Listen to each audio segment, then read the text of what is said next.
なんか緊急事態宣言。3密を、避けていくと、なんかほとんどあんまりこうできることが残らないわけですよね。皆さんなんかこう、使ってないギターあるでしょう、家に。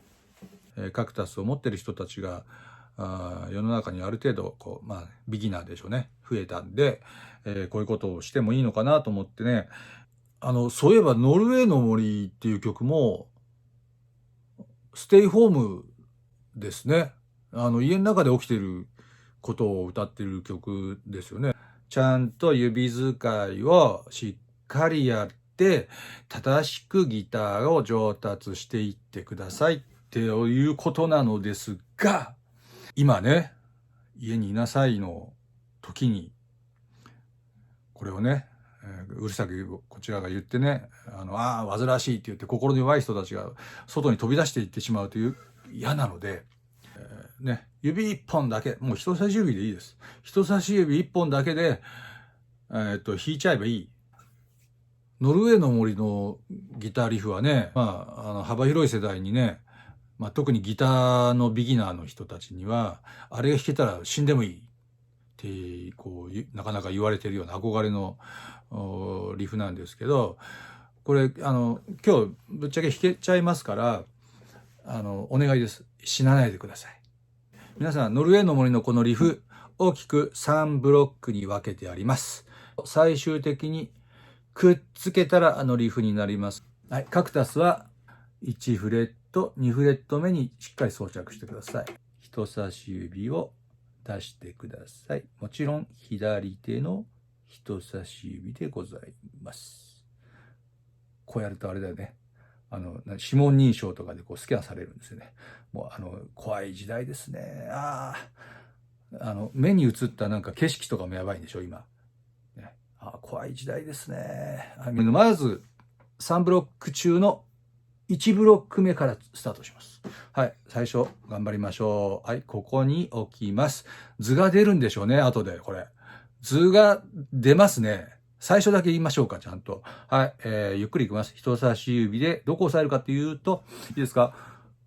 カクタスから数えて、いいですか？皆さんの右手側に近づけば近づくほどこのフレット数が増えていきますね。カクタスが0だとして、この次が1、2、3、4となります。はい。弦はね、細い方から1弦、2弦、3弦、4弦、5弦、6弦と数えます。間違っても上からね、空の方から1、2、3、4、5、6って数えないでください。ね、そうすると逆になっちゃいますね。これ地面から数える形になりますけど、地面とかね、上とか下とかいうよりは、細い方から必ず1、2、3、4、5、6と弦をしっかりそう数えてください。まずその細い方から3本目、つまり3弦のいいですか、2フレット、1フレット、2フレット、ここにこういう状態になるのかな。はい。でカクタスの糸はね、全部弾いちゃっていいんです。ね、一つ一つこうやって弾き分けるのだってなかなか大変ですけど、ジャーンと全部弾いちゃっていいの。はい。その次どこ行くの？はい。こっから同じ弦の上で2フレット右手側にずれます。つまりこれで4フレット目に今指が置かれている状態で、ポロンと。ね。同じように。で、今のところにもう一回戻りましょう。2フレット目に戻る。で、離す。これが一番簡単ね。離す。はい、その次。弦はちょっと変わるんでね。大変ですけど、図を見てください。4弦の、つまり細い方から1、2、3、4本目の4フレット。はい。ここに押さえて。はい。こうなります。ちゃんと弾けてると、こうなります。こう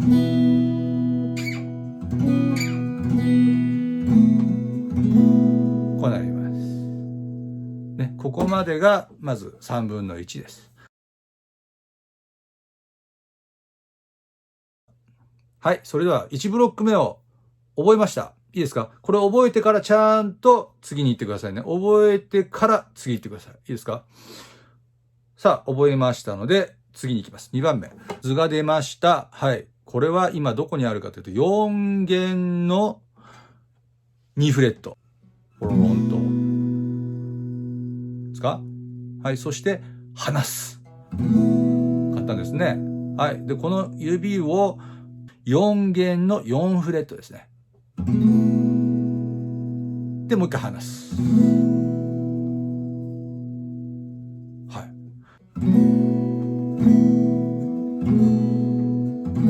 こうなりますね。1ブロック目、2ブロック目をしっかり覚えられていることを確認して、こっちに行きます。最後のとこね。行きます。あ、指紋。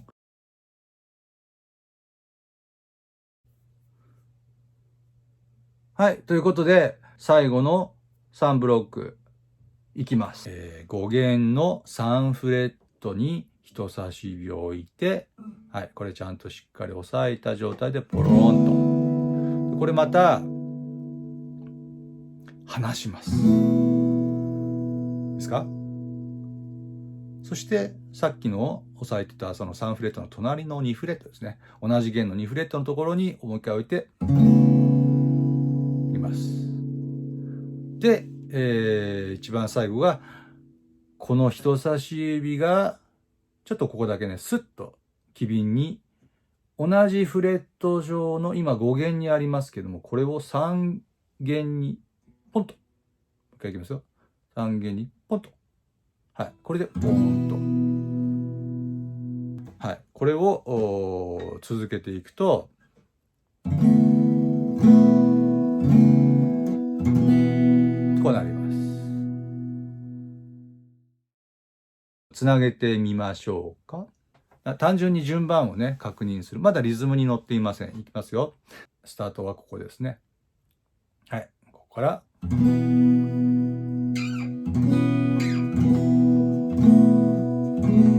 るね。で、2ブロック。なんですね。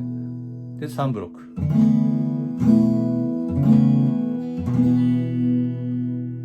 これを、リズムに乗せていくとね、ビギナーの人たちとね、なかなか最初難しいんですけど、ご自宅でやるときに、多分ピック使うと、こいつがよく鳴っちゃうので、こらって隣から、こらとかのこう、そういう事情がある人たちは、これウクレレとかでもよくやるんですけど、人差し指ね、これ右手の人差し指ですよ。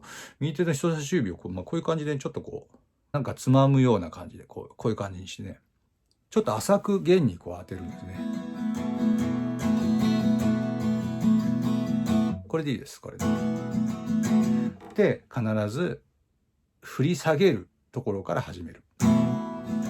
で、ゆっくり、この右手の動きをね、チャン、チャカ、チャカ。これで一歩です。最初のジャンをちょっとだけアクセントつけた。ね、ちょっとだけですよ。あんまりつけると、ドン、壁ドン、ドンってされますから、ちょっと強めに鳴らして、あとは、この爪の先を弦に浅く当てるような感じね。サラサラサラサラと、なんかこう撫でるような感じね。ジャン、ジャカ、ジャカ。これが一拍。この、弦を弾く作業は、英語で言うとストラミングっていうんですね。しっかり弾くんじゃなくて、なんとなくこう気軽に弾くような感じ。このストラミング、今のパターンが、ビギナーの方々にとっては特に、ひょっとしたら複雑なものに感じると思うんですね。で、こんな感じでどうでしょうか。ひとまず、さっきの一拍、チャン、チャカ、チャカ。この後は、チャン、チャン、チャン。必ずダウンで3回、ポン、ポン、ポンと、チャン、チャカ、チャカ、チャン、チャン、チャン。この2拍がワンセット。チャン、チャカ、チャカ、チャン、チャン、チャン。いた。この1拍2拍のセットで繰り返していくっていう感じでどうでしょうかね。こんな感じになりますよ。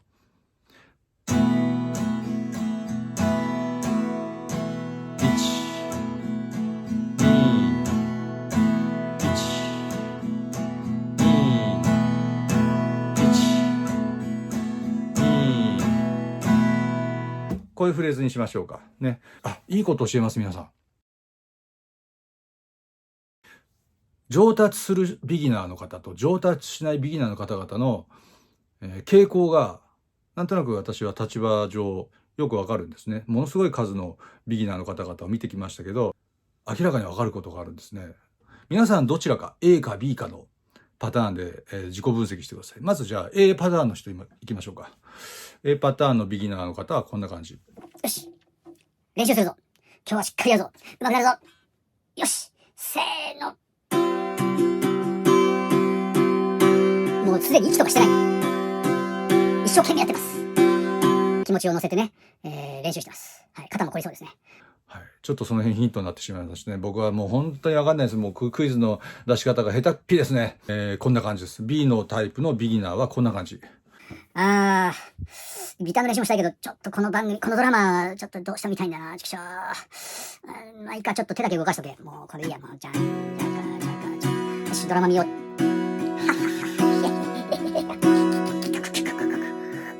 しまった。ちゃんとやらなきゃ。ちゃんじゃか。CM あげた。うわーマジかい、ちょっと。嘘、マジでここで出てくる。が。みたいな感じで、気持ちは全然入ってないんですけど、とにかくこうドラマ見たりずっとやりながらずーっとじゃんじゃかじゃかじゃんじゃんじゃんってやってる人ですね。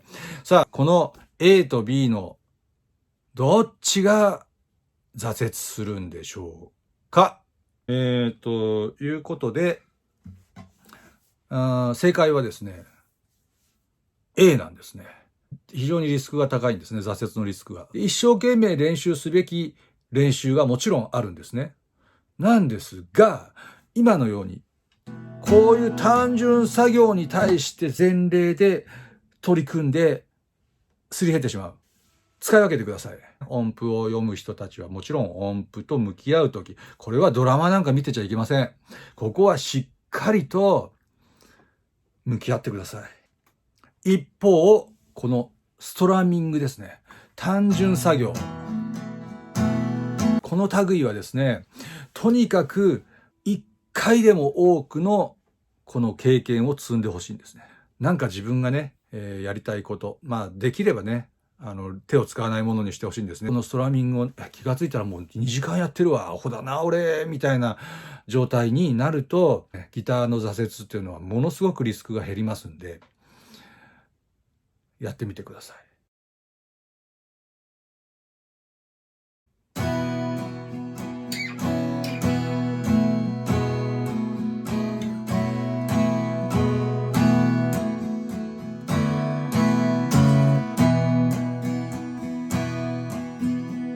やりましたね。これを繰り返していけば、弾けたと。うわこれ一生かけて弾けるかどうか分かんなかったけど、今弾けちゃったぜ。うわもう俺もう死んでもいいよ、もう今日でも、みたいなことになるわけですね。死なないでくださいね。で、ここから例えば、いろいろ色気を出すわけです。例えばね、弦っていうのはこう一本ポッと張られてます。このまま押さえたまま。今いいですか？右手を一回だけポロンってやりました。でこれをね、押さえたまんま今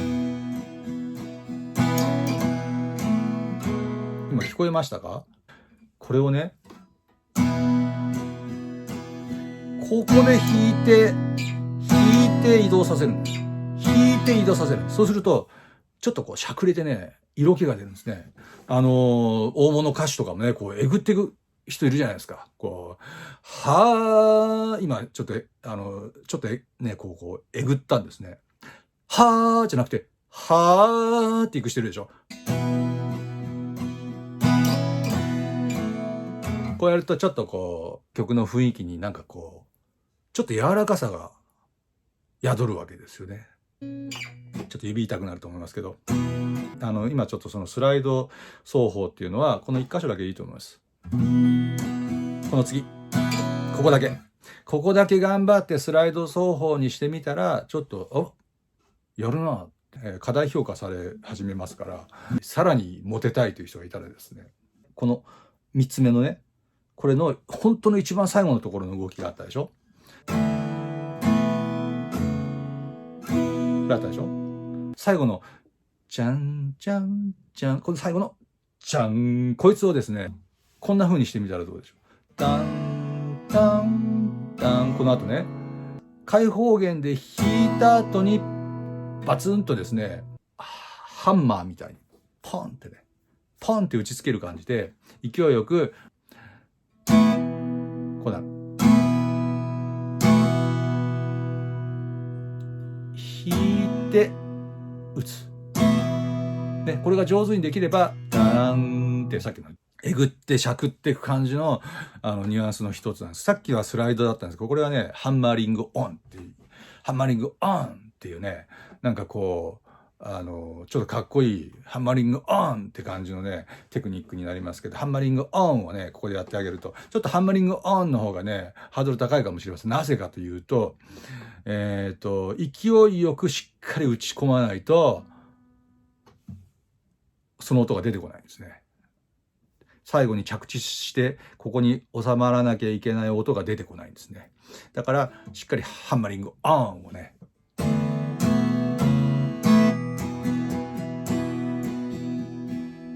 ね。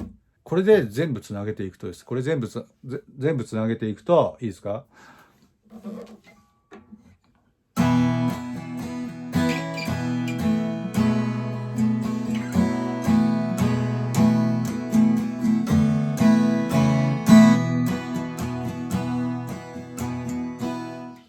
これだけで終わってもよかったんですけど、なんか、リフが弾けた。よし、遊び行っちゃえ、自分名のご褒美だっつって飲みに行っちゃう人が出てきたら、もう、本末転倒なので、さらに面白くするためにね、面白く、皆さんにちゃんとしっかり伸びしろをね、与えるために、多分、逆にね、これずーっと使ってると、ここの指だけ痛くなるじゃないですか。この辺からちょっと変えていった方がいいと思うんですね。中指とかに変えたらどうですか？これね、B メロってやつがあるんですね。ね、歌詞で言うと何？歌詞どれ？ね、She asked me to stay and she told me to sit anywhere って言ってますね。彼女がね、私になんかこう、泊まってるので、聞いたんですね。で、彼女がね、とにかくどこでもいいから座って、とりあえず座んなよみたいなことを言い始めて。何が起きるんでしょうね、ここ。ね、もうこれ、そもそも彼女って誰なんだろうね、これ。これ、彼女って言ってるけど、よく、彼女って、英語で彼女って、生き物と限らない時があるでしょうか。例えば、船も、彼女、she とか言うでしょ。あと、猫とかもsheとか言うじゃないですか。猫は生き物だ。ね、ちょっと人差し指休ませて中指にしましょうか。ね、中指は指紋見せてもいいのかな、これ。ね、中指って指紋見せてもいいの？指紋認証って大体、でも、パスポートとかの、こうなんだよ、国によっちゃこう、ね、こうやって、やったりするのね。入国の時にこうやってやるじゃないですか。だからひょっとしたら中指もダメなのかな、じゃあ。はい。中指を使ってですね。いいですか？中指で、さっきまでは、人差し指でやって、一番最後のね、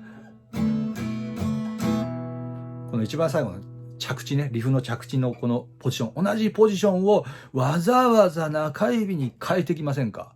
同じポジションを中指でこうパッとね、時間が来ました。交代です。はい、お疲れ様でした。はい、田中さんお疲れ様でした。佐々木入りますみたいな感じでね、田中さんがね、もう5時まで働いたんでね、次この5時からこう夜勤に入る、佐々木さんがね、こっち係にこう同じ持ち場にね、こう行くわけですよ。パッて行くわけですよね。これパッてね。で、さっきのチャンチャカチャカチャンチャンチャンでいいです。チャンチャカチャカ。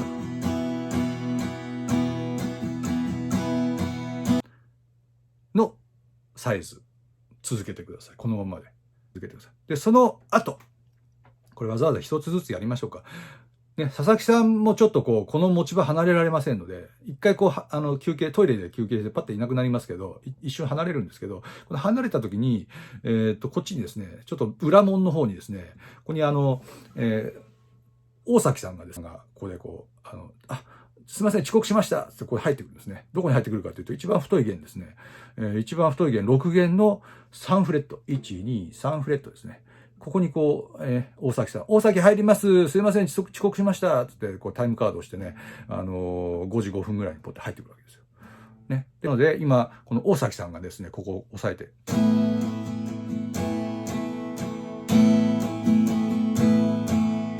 はい、こうなりました。ね、この尺で。ね。はい。そしたら、佐々木さんがね、まあ、おしっこ行ってたんでね、すぐ戻ってくるわけですよ。もう一回佐々木さんが、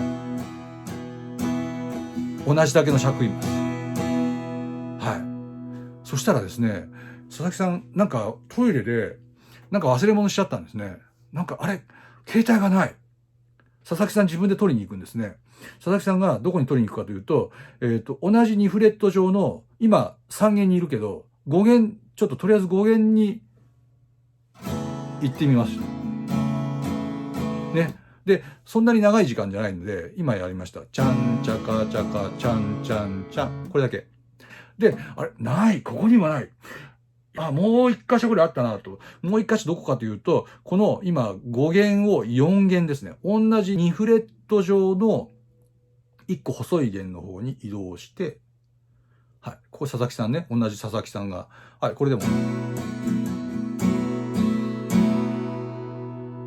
同じ尺ですね。ちゃんちゃかちゃかちゃんちゃんちゃんになりましたね。これが B メロの動きなんですね。B メロで登場人物2人いましたね。はい。この2人誰かというと、まあ大活躍してたのが佐々木さんね。はい。佐々木さんがいて、一瞬遅刻してきた大崎さんが、いました。はい。この動き、もう一回いきますよ。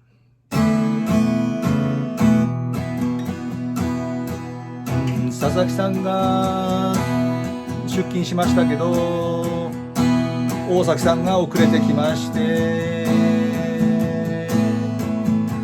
佐々木さんがトイレから戻ってきたけど携帯がないので5弦とこまで探しに行って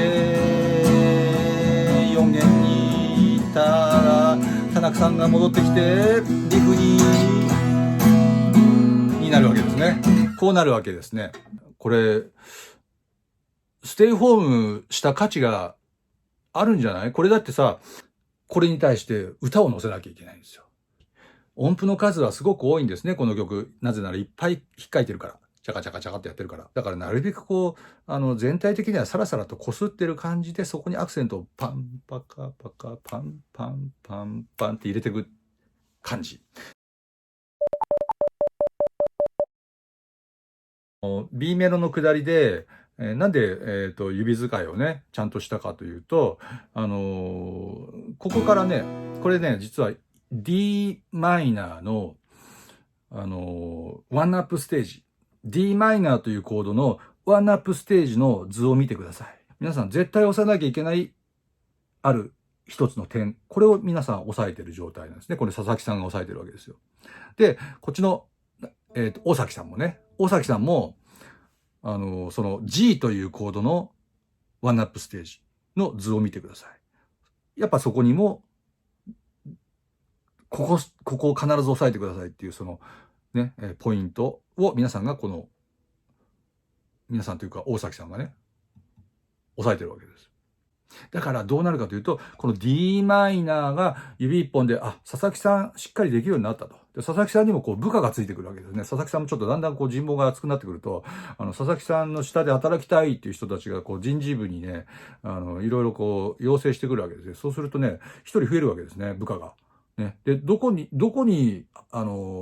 つけてもいいです。最終的には、佐々木さんの部署は3人、ね、佐々木さん含めて3人になればいいんですけど、それで D マイナーが完成するんですけど、いいんですよ。D マイナーを、例えば、ここにね、一人、佐々木さんがね、ここにじゃあ、あなたは、後藤さんがね、ここに、今日からここに、お願いします。ね、後藤さんがここにつくわけですよ。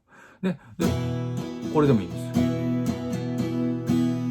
で、こっちの大崎さんにもね、大崎さんもだんだんこう偉くなってきてね、セクハラとかしなければ絶対、だんだん修正してきますから。で、大崎さんが、またこうね、部下がついてくるんですね。で、私ちょっと新卒なんですけど、お願いしますっていうね、小峰さんがね、小峰さん今日から来るはずだったのに来ない時もあるわけです。で、そういう時、小峰さんじゃなくてね、羽鳥さんがね、ここに、ここのね、ちょっとこう別のところにもう一箇所、じゃあ羽鳥さんちょっとここにお願いしますよ。ね、大崎さんが言うわけでね、じゃあここで、ね、小峰さん、なんかわかんないけど、風邪ひいちゃって来なかったか、ひょっとしたらもう、ばっくれちゃったかわかんないですけど、来なかったですよ。ね、それでもいいです。ね、羽鳥さんでも小峰さんでもいいです。指一本、こうやって追加してあるんですよ。で、最終的には小峰さんも来るわけです。ね、この3人体制で G というコードが完成するわけです。こっちも d マイナーは、佐々木さんを筆頭に、誰だったっけもう、後藤さんいたね。後藤さんいて、もう一人誰だったここ誰だったっけ後藤さんと、いいや。ということで、この最初は d マイナー。ね。d マイナーで G も3本の指でいくわけですね。また d マイナーね。で、その後が e マイナー7。で、A7 っていうのは、なんで指使いが大事なのかというと、このワンナップステージを使ってですね、皆さんが最初指一本でもこのノルウェーの森が、最初から、ビギナーでも最初からノルウェーの森としてちゃんと弾けるようになるんです。ね、いつかなるんじゃなくて今からなっちゃうんです。だけどそのノルウェーの森が完成されている中で皆さんのスキルを上げていって最終的には、ノルウェーの森をね、まあひとまずこの指使いでどうですかやってみて。で、まあね、B メロというところでちゃんとそれぞれ、ね、登場人物がいろいろ出てきたじゃないですか。もう誰だかはもう覚えてませんけど、今コロナがね、このコロナウイルスが、わかんない。まあ、ぶっちゃけ誰にもわかんないですよ。いつ収束するかなんてね。あらゆる復興の中でも相当厳しい、何か、試練になると思うんですけど、そうそうそう。愛媛のね、宇和島の、ほら、西日本豪雨って何年か前にね、あって、で、あれ結構ほら、広島がすごい報道されてたじゃん。でね、愛媛県の宇和島ってみかんのね、みかんで有名な地域があるじゃないですか。宇和島のみかん畑って、日当たりがすごくいいように、こう、急斜面なんですよね。山の斜面に、こう、みかんの畑があるんですよ。で、急斜面であるがゆえに、やっぱりこう、豪雨が来ると、すごいんですよ。崩れちゃうんですよ。で、実は、広島の報道がすごく全国的にものすごかったんだけど、実は宇和島も未だに復興、活動がね、ずーっともう何年も経ってるのにやってるんですね。民主党政権の時にこう予算をカットされた中にね、地元にある建設業の、まあ、そっちの方のこう、なんでしょうね、土木とかの数が減ってしまったがゆえに、復興するときに、発注できなくなっちゃったんです。つまり、畑直してくれって言っても、受けてくれるところがなくなっちゃったんですね。で、そうするとどうなるかというと、やっぱみかん畑の人たちが集まって、みんなでこう、なんでしょう、行政の人が指導に来て、こういうふうに積めば大丈夫、水はけが良くなって崩れにくくなるよみたいなことを指導を受けながら、みんなで頑張ってみかん農家の方々が積んでるんですよね。で、なんかこうね、実はこのカスタネットをもらったんです。こういうカスタネット。これ手作りのカスタネットで何かっていうとね、この木でできててね、これ宇和島のそのみかんの木が、寿命がね、やっぱ40年、50年とか60年とかかな。なんかもう、寿命決まってて、で、そこで、寿命が来るとね、切られるんですよね。で、JA の方々が、それをなんかできないかって、未だにボランティアが全国から来てね、宇和島の復興にこう、加勢してるんですけど、そのボランティアのね、方がね、こうなんかこの木を使って何ができないかって言って、これカスタネットを作ってね、肌触りが良くてね、密度がすごい高いね。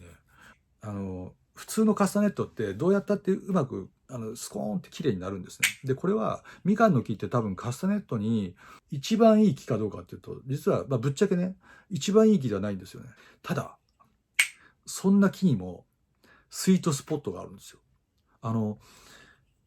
どこをどれだけの圧力で持ってヒットさせるか。みたいなことをこうやってやっていくと、カスタネットに一番いいとされる材に比べると、そんなにやっぱりベストかっていうとそうじゃないんだけど、ここ、すごいなるぞっていうところを探すんですね。そうするとね、引けを取らないんですよ。で、これは一つのスキルなんですよね。楽器を鳴らすスキル。このカスタネットという、ただ握ったらポンと音が出る、このカスタネットでさえ、いい音を出すためにスキルがいるんですよ。で、それはどうするかというと、耳を使って、ここじゃない、これじゃない、あれじゃない、って言って探していくわけです。ここだってなるわけですよ。でも、ギターみたいなものって同じ楽器なのに、案外そういう風にならない。なぜかというと作業が複雑だったりするから。なんかわかんないけど、記号通りにやったら、あ、できた。できましたけど、何かみたいな感じのビギナーって多いんですけど、奥が深くないわけがない。なんかそういうことを考えていくと、ギターって本当にね、底知れない、ギターに限らないですけどね。今はギターとしておきましょうか。引き続き皆さん、ステイホーム、ステイセーフでね、ちょっと頑張りましょうよ。